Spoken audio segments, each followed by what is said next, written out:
Homse kohtumise eel on üsna paslik rääkida ka rahast, sellepärast et kui Tartu Rocki korvpallimeeskonna eelarve on ligemale 12 miljonit, siis Rapla piimameister Otto nimeline võistkond peab läbi ajama umbes 1,1 miljoni kroonise eelarvega. No Jaak, kuidas sellise gigandi vastu tegelikult raha mõistes mängid on? Ei, ma arvan, et väga hea on, et see on erinevate klubi treenerite ja juhti poolt läbi käinud enne ka, et tegelikult elu näitab, et ikkagi kokkuvõttes raha ei mängi. Et see on nagu esimene asi, aga see nagu ei kohuta tegelikult ja selles mõttes muidugi teades seda proportsiooni vahet, sest selle võrra parem meel on ära teha meeskonnale. Ütleme, selle parema tulemuse puhul seda parem meel on.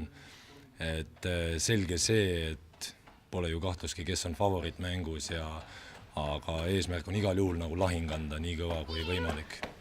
Korvpall on selline huvitav mäng, et endast nõrgem võistkond võib võita endast tugevamat ja selle jaoks peavad seal olema emotsioonid paigas, peavad olema see publik seal saalis. Kui palju siin seda rahvast koha peal käib seda vaatamas ja kuidas seda publikut siis üles köetakse ja kuidas publik teistpidi siis meeskond üles kütta? Mina kui klubi juht muidugi ei ole rahul, kuigi tegelikult jälle vaadates ümberringi peaks tegelikult väga rahul olema.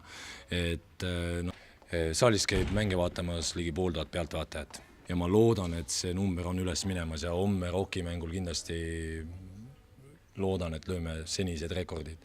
Ja omalt poolt oleme, pakume pealtvaatajatel poolajal, laupäeval näiteks nagu on ka Kulutsel näha, Kool D esineb ja loodame, et tõmbab rahvasaali nii mäng ise, et selline hingestatud võitluslik mäng meie poolt, kui siis ka homme kindlasti ka kõva vastane. Ning mul on siit hea jutu järgi üle võtta ja öelda, et homne Kool D esinemine jõuab ka kõikide Sport TV vaatajateni.